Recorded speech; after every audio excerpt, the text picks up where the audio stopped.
Graça e paz da parte de Deus, nosso Pai, e do seu Filho, o nosso Senhor e Salvador Jesus Cristo, sejam manifestados pelo Espírito Santo na vida de cada um de vocês que nos acompanham.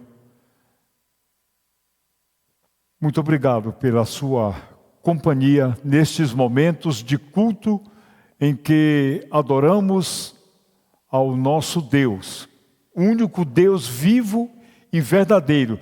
Jamais poderemos perder essa consciência que o nosso Deus, o Deus da Bíblia, o Deus da palavra, é o único Deus que é vivo, que é verdadeiro e que se manifesta sobre toda a sua criação. Quero convidá-los a orarmos pedindo a bênção de Deus para os momentos deste culto. Vamos orar? Pai, nós lhe agradecemos a tua paternidade sobre a nossa vida. Nós fomos gerados pelo Senhor em Cristo, através do Evangelho no qual cremos, o qual aceitamos e através do qual vivemos a nossa vida neste mundo e praticamos a nossa fé. Lhe agradecemos porque o Senhor é Deus que se revela santo, justo, amoroso, perdoador.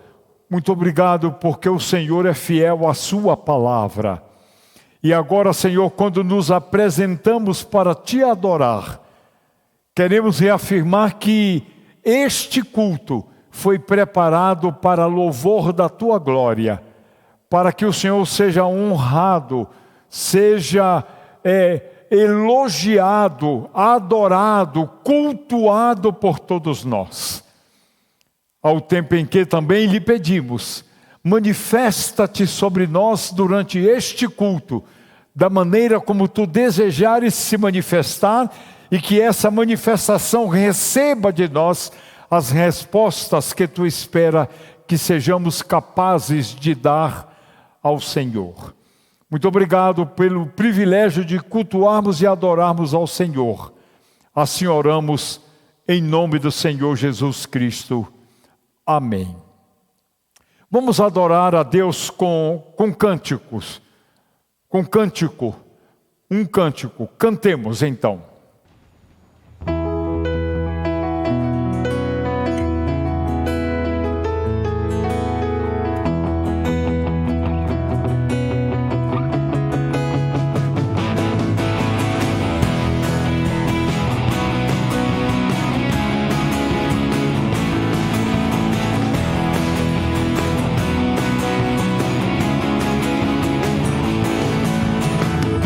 Tu és o grande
Muito bem, voltamos então agora para a ministração da palavra de Deus. Abra sua Bíblia na carta aos Gálatas, capítulo 5. Voltaremos aos versos 22 e 23, que tratam do fruto do Espírito Santo. Abra lá sua Bíblia, carta aos Gálatas, capítulo 5, versos 22 e 23. Nós temos já estamos durante várias semanas refletindo nesta porção da palavra de Deus, chamada de o fruto do Espírito. Vamos ler o texto? Leiamos. Verso 22. Mas o fruto do Espírito é amor, alegria, paz, paciência, amabilidade, bondade, fidelidade, mansidão e domínio próprio. Contra estas coisas não há lei. No nosso encontro da semana passada, sobre o fruto do Espírito, a manifestação do fruto do Espírito, nós tratamos da benignidade e da bondade ao mesmo tempo. Por que fizemos isto? Porque benignidade e bondade são termos intercambiáveis. Não dá para falar de um sem mencionar o outro e vice-versa. Hoje, o nosso estudo, a nossa mensagem é sobre a sétima manifestação, a sétima fatia, a sétima virtude do fruto do Espírito. Nós estamos falando de fidelidade. E dizemos que onde o Espírito está atuando, agindo, trabalhando na nossa vida, ou em individual, ou em nossa vida como coletividade, como comunidade da fé, a fidelidade há que aparecer na vida da comunidade, há que aparecer na vida de cada um de nós. Mas o que significa fidelidade como expressão do fruto do Espírito? A tradução clássica da Bíblia, em linguagem clássica, não usa a expressão fidelidade, mas fé. Ora, fidelidade se refere a uma atitude interior que nós temos de credibilidade em alguma coisa. Quando nós cremos no Senhor Jesus Cristo como nosso único e suficiente Salvador, nós declaramos absoluta e incondicional fidelidade a Ele. Então, eu quero debruçar sobre essa manifestação do fruto do Espírito, a fidelidade, através de 3 destaques. O primeiro deles é a definição, ou uma definição de fidelidade. Fidelidade, o termo grego traduzido como fidelidade, que na maior parte das vezes em que surge no Novo Testamento, significa fé, significa credibilidade, significa lealdade àquilo ou àquele com o qual eu me envolvi. Neste sentido, a palavra fidelidade é uma virtude teológica, mas o fruto do Espírito não é teológico, ele é ético. Ou seja, é de caráter e não de crença. Entendeu isso? Quando falamos de fidelidade, não estamos falando de doutrina, nós estamos falando de ética. Nós somos fiéis e leais àquela pessoa na qual investimos a nossa fidedignidade. Quando fidelidade é usado no sentido ético, a tradução é fidelidade, é confiabilidade, é fidedignidade, é absoluta lealdade ao Senhor, aos irmãos, à igreja, à palavra de Deus, a toda e qualquer atitude cristã nossa, haveremos de envolver nela a ética da fidelidade, porque para sermos fiéis é que também nós fomos salvos. A pessoa fiel é uma pessoa com quem se pode fazer negócios, porque é honesta, porque é confiável, porque merece crédito. E aí precisamos ver na palavra de Deus algumas afirmações bíblicas sobre esse caráter, essa ética, esse comportamento ético, como manifestação do fruto do Espírito em nossa vida, que conhecemos como fidelidade. Abra sua Bíblia na carta de Tito,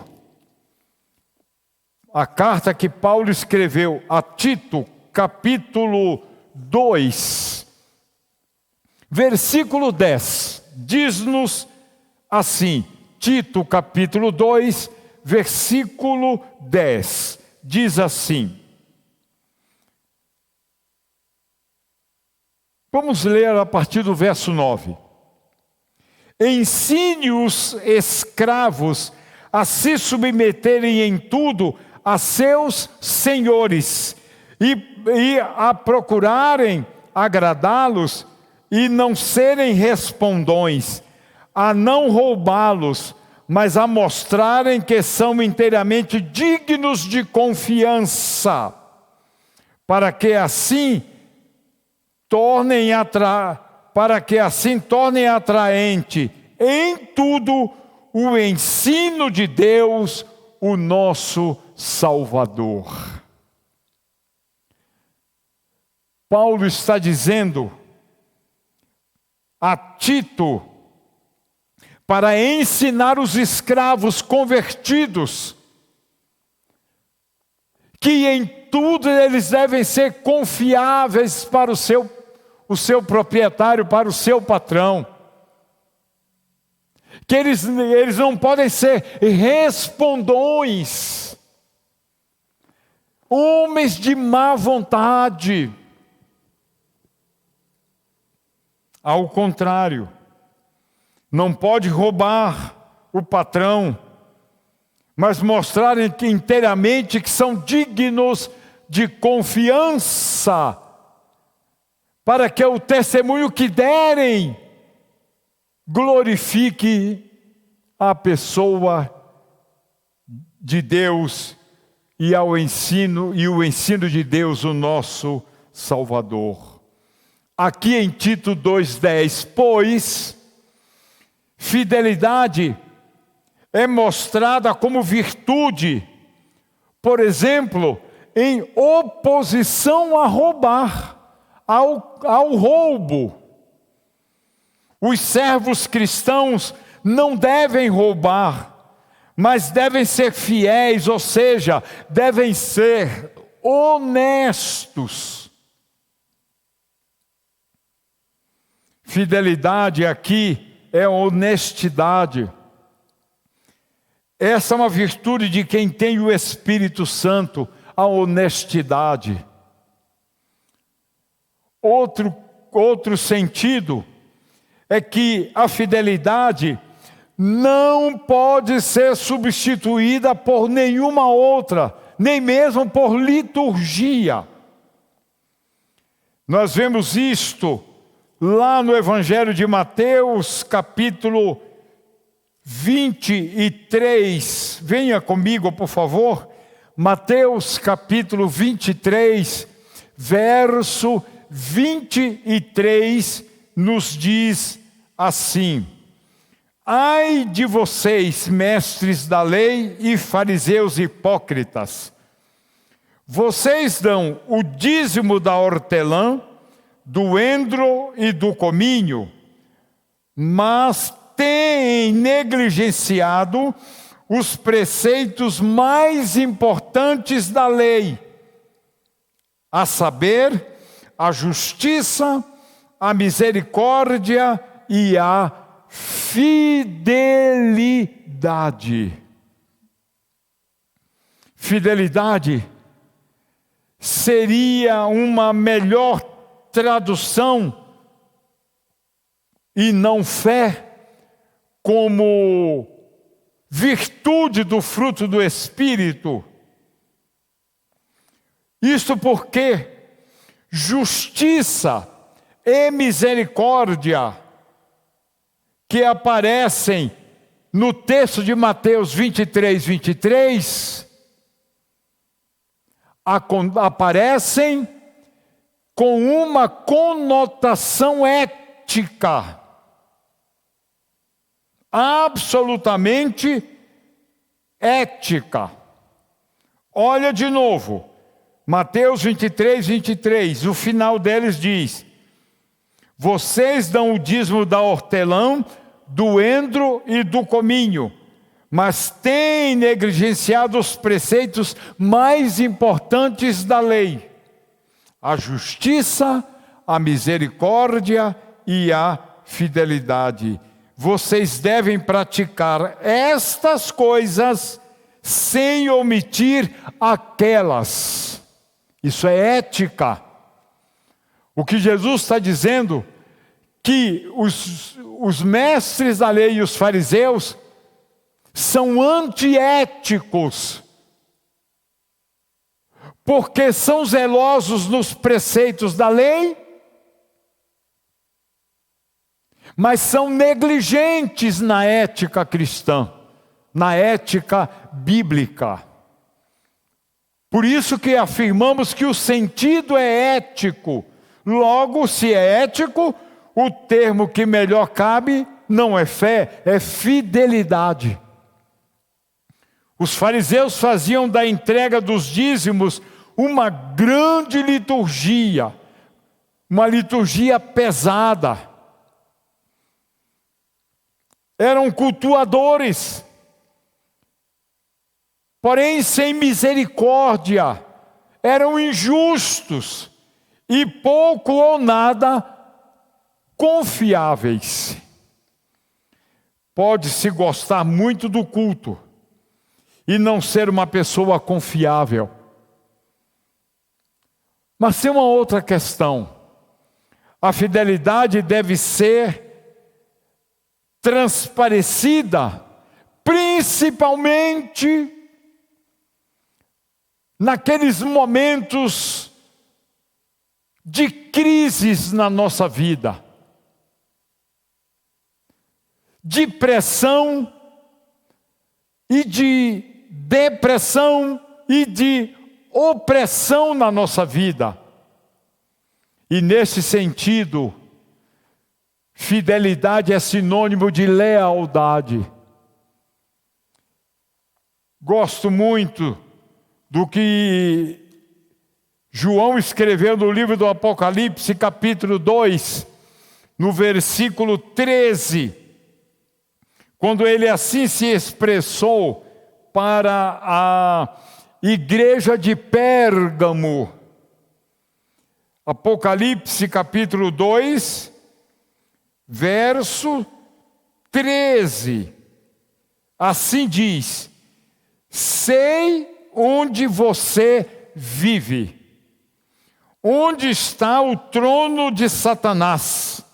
Contudo, você permanece fiel em mim.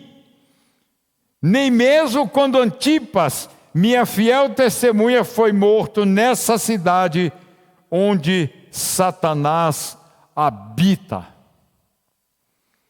O Senhor está dizendo para a igreja de Pérgamo que lá onde a igreja, na cidade onde a igreja estava plantada, lá era o trono de Satanás.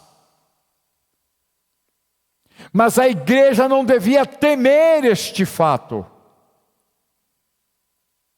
A igreja deveria ver neste fato de que a cidade era o trono de Satanás para demonstrar sua fidelidade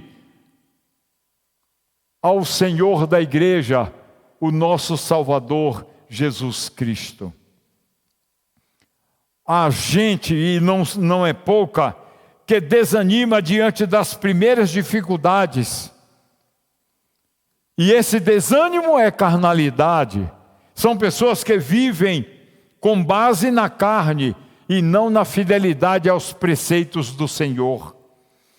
O Espírito Santo produz lealdade, produz fidelidade, produz confiabilidade para com o Senhor Jesus Cristo. Produz firmeza de fé. E neste sentido, aqui mesmo no livro de Apocalipse, só que agora no capítulo 14, verso 12, está escrito, Apocalipse 14, 12, está escrito assim: aqui está a perseverança dos santos que obedecem aos mandamentos de Deus e permanecem fiéis a Jesus.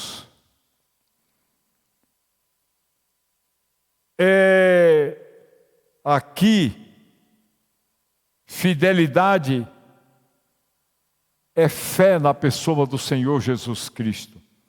É a lealdade a Jesus, mesmo sob perseguição. Há quem é infiel na prosperidade. É porque não tem o Espírito produzindo fruto. E aí não pode produzir fruto de fidelidade. Palavras de Jesus: quem é fiel no pouco, é fiel no muito. Quem é infiel no pouco, no muito, até o que tem será tirado. Quem é infiel no pouco, até o que tem será tirado.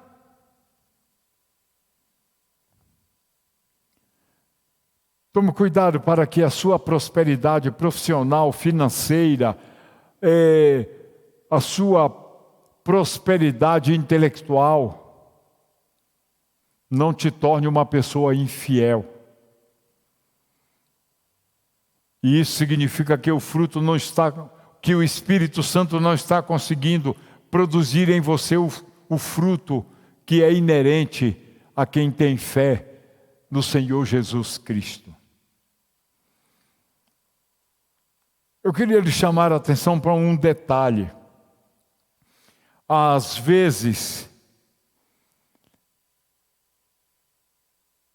a fidelidade aparece como adjetivo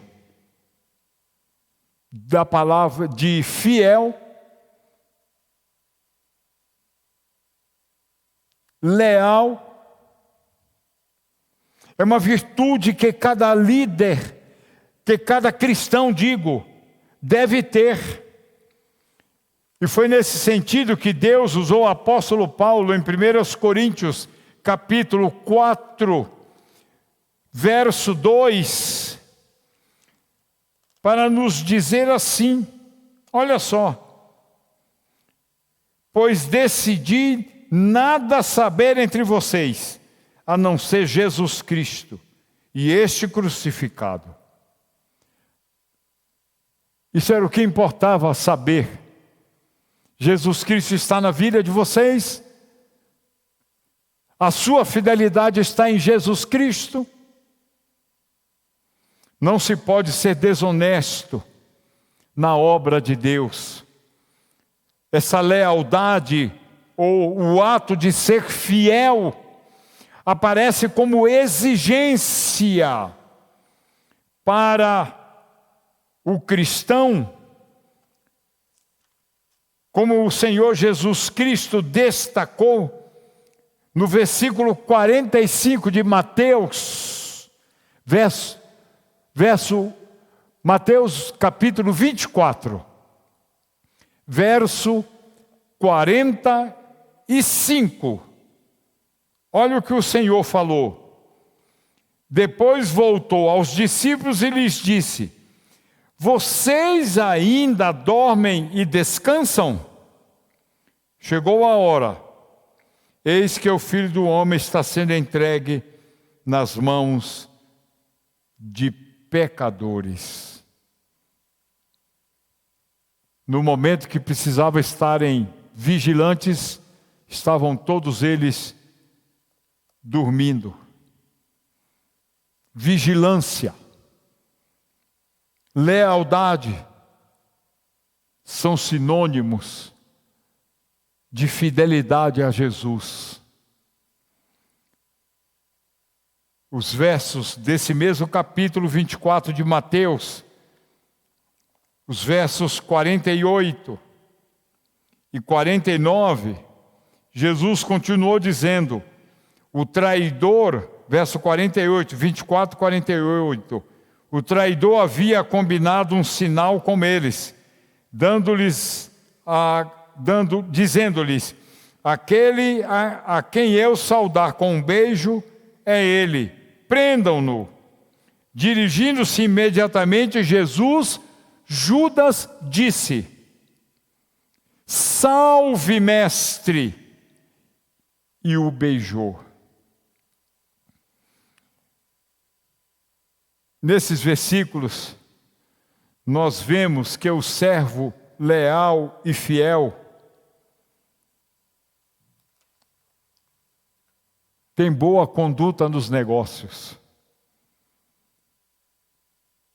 E essa boa conduta é o que não foi encontrado na vida de Judas Iscariotes. Traiu Jesus com um beijo e teve a petulância de chamar Jesus ainda de mestre. A nossa lealdade deve seguir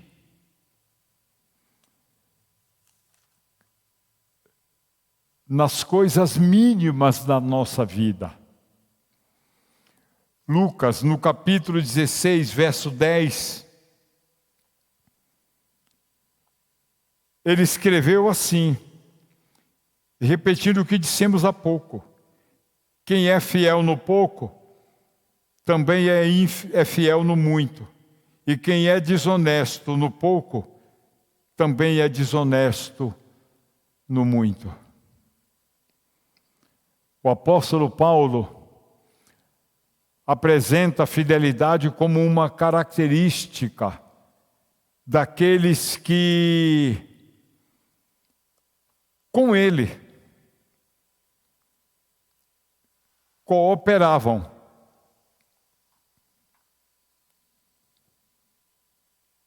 Daqueles que com ele colaboravam na expansão do reino de Deus. Por exemplo, Timóteo.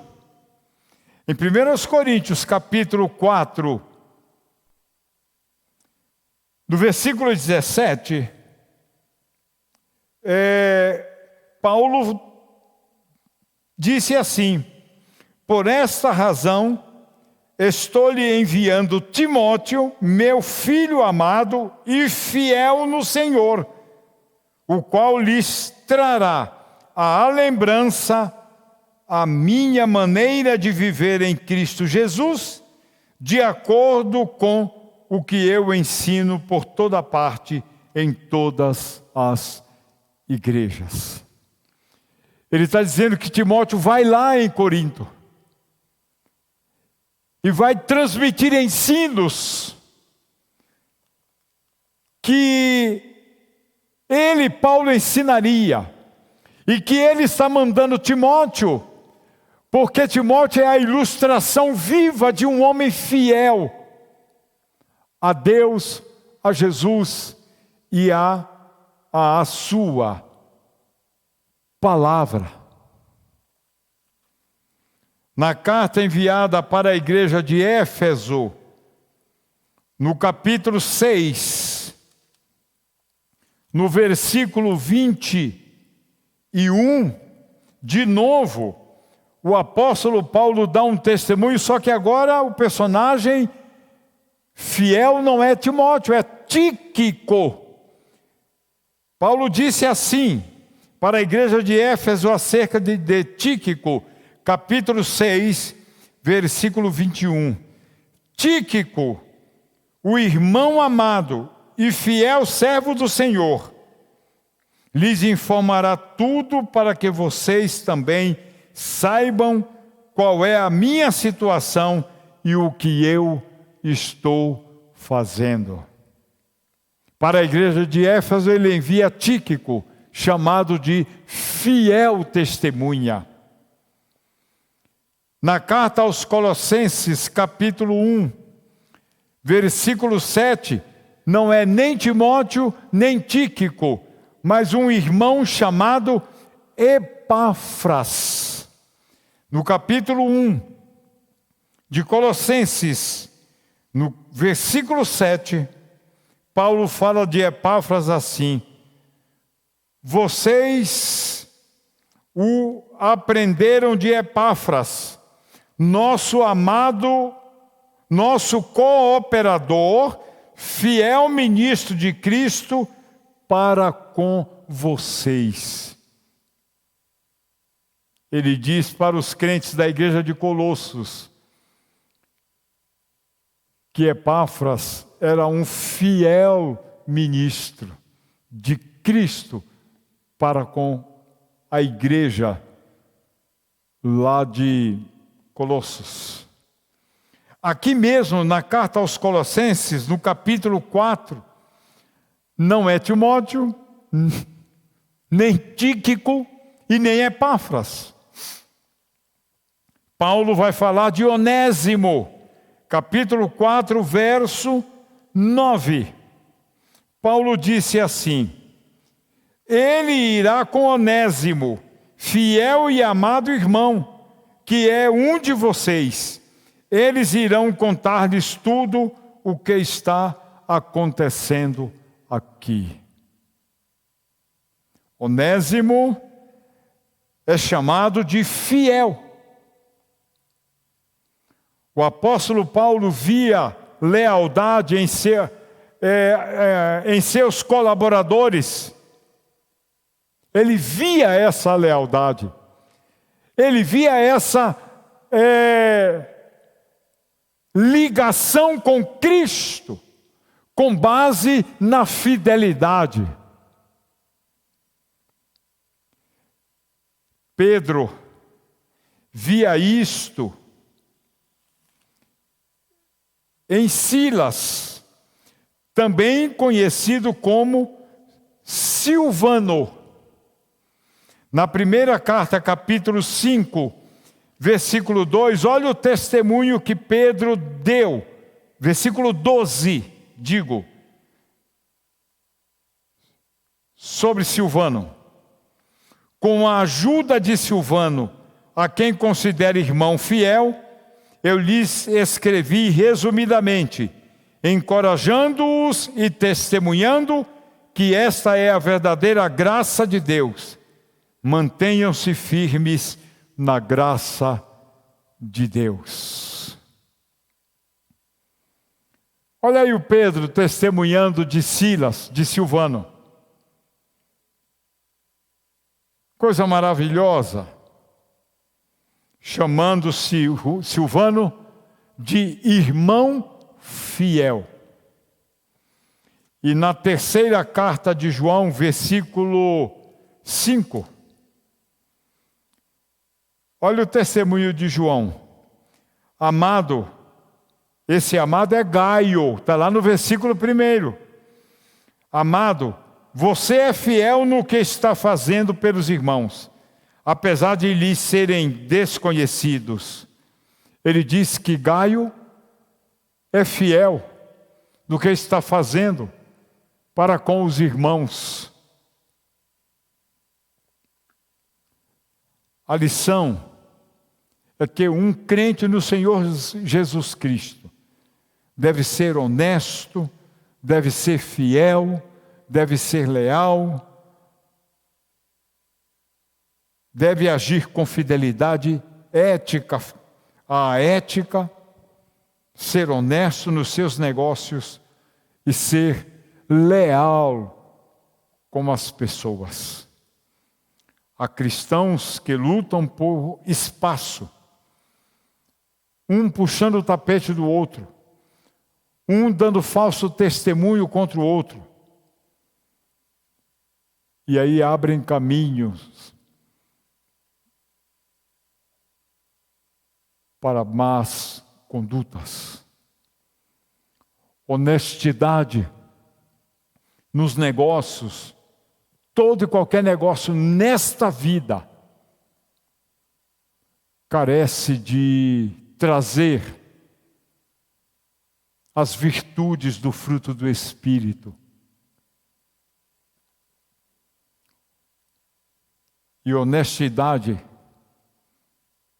e boas atitudes, atitudes limpas, transparentes, mostram uma vida conduzida, guiada e trabalhada pelo Espírito de Deus.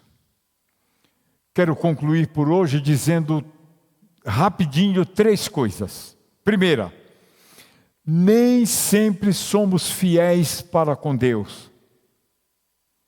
Mas existe um consolo.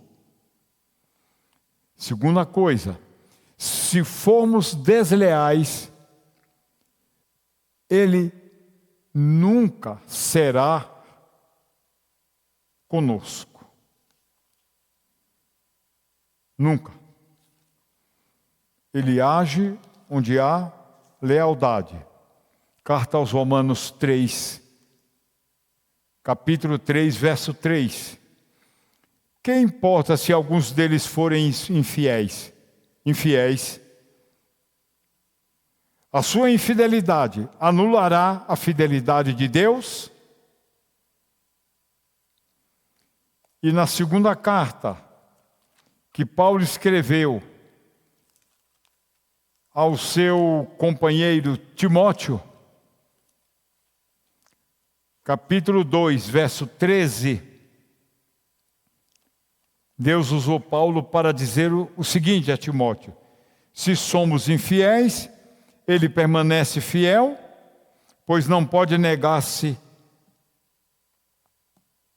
a si mesmo. E termino finalmente dizendo: Deus é assim, porque este é o seu caráter. Não é um caráter variável, circunstancial. Ele é honesto, ele é confiável. E como filhos dele, filhos de Deus, cada um de nós deve ser honesto e confiável. Você é honesto, honesta e confiável? Você é fiel?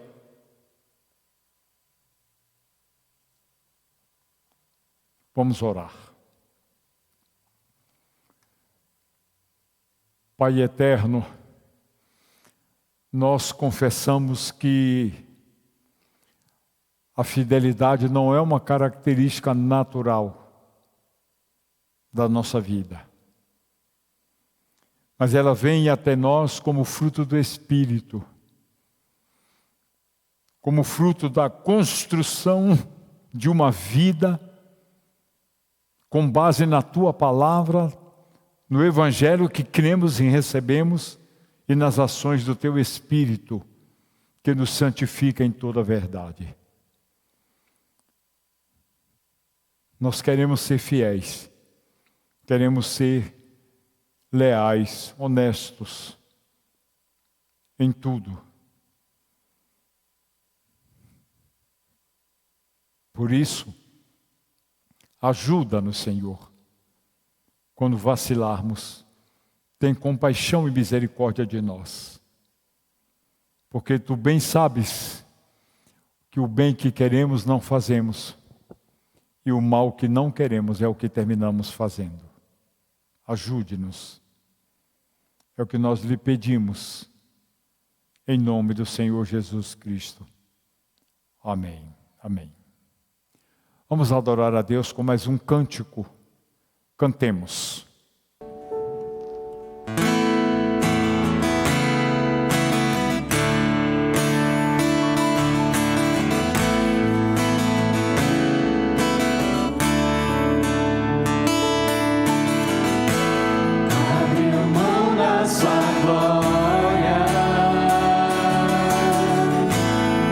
Semelhante a um homem, se esvaziou, servo tornou, e a si mesmo se humilhou, e como filho obedeceu até a morte, e morte de cruz.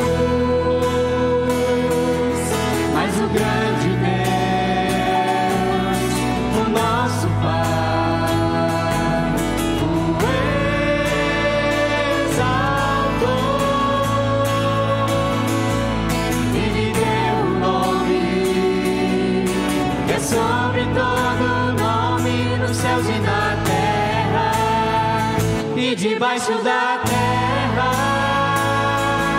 ao nome de Jesus, todo joelho se dobrará, e toda língua confessará que Ele é o Senhor.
e debaixo da terra, ao nome de Jesus, todo joelho se dobrará e toda língua confessará que Ele é o Senhor.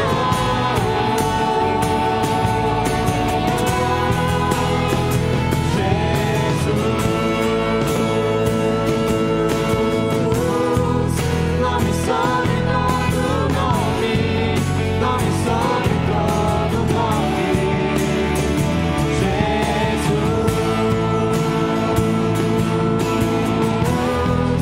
nome sobre todo nome, nome sobre todo nome. Seu nome é maravilhoso, conselheiro, Deus forte, Pai de eternidade e príncipe da paz. Seu nome é maravilhoso, conselheiro, Deus forte, Pai de eternidade e príncipe da paz. Seu nome é maravilhoso, conselheiro, Deus forte, Pai da eternidade e príncipe da paz. Seu nome é maravilhoso, conselheiro, Deus forte, Pai da eternidade e príncipe da paz. Jesus,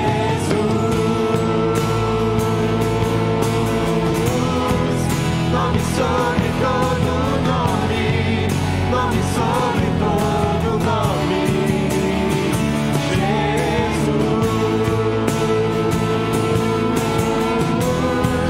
nome sobre todo nome, nome sobre todo nome.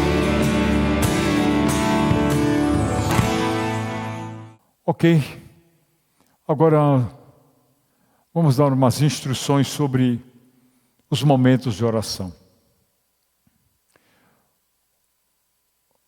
Oremos pela vida da nossa igreja. É uma igreja que a cada dia vem se preparando cada vez mais e mais para ser fiel e leal a Jesus Cristo, esperando a vinda dele. Nos ajude, pedir a Deus ajuda nessa caminhada.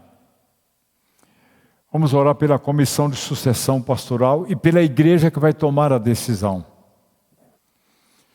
Vamos orar pelo pastor que estará deixando a igreja, este que vos fala. Vamos orar pelos os demais pastores da igreja, os que congregam aqui e os que estão em missão em outros lugares. Pastor Alex, pastor Jonas, pastor Giovan, pastor Anselmo. Oremos por eles. Pelos pastores que estão aqui frequentando a igreja. Pastor Moisés, pastor Edney, Luciano, pastor Lessa, pastor Soares, pastor Pantoja. Todos os pastores aqui. Vamos orar pelas nossas frentes missionárias. Cambará e suas necessidades, Ibiporã e suas necessidades, Grandes Rios e suas necessidades. Vamos orar pelo Léo, pela Heloíse, pelo Mateus, pela Tainá. Vamos orar pelo Daniel e pela sua esposa Karina. Vamos orar pela Gisele, lá no Japão. Vamos orar pelos ministérios da igreja, pelos jovens que acabaram de chegar do acampamento, final de semana passado, para que as revelações bíblicas a eles ministradas pela palavra produzam efeitos na santificação da vida deles. Pelas famílias da igreja, oremos com louvor e gratidão pela vida da Bárbara e as boas notícias que estão começando a chegar. Sigamos orando pelos idosos, pelos enfermos, outros. Vamos orar pelo culto de domingo próximo, pela manhã e à noite. Vamos orar ao Senhor. Agora abra espaço aí na sua família, para que outros possam compartilhar assuntos de oração. E depois do compartilhamento, orem. E deixem outros orarem. Tá bem? Quero me despedir por hoje, estimulando você a que fique na graça, fique na paz, que esta graça continue sustentando a sua vida, que esta graça nos preserve até o próximo encontro nosso. Tenham todos uma boa noite. Tchau.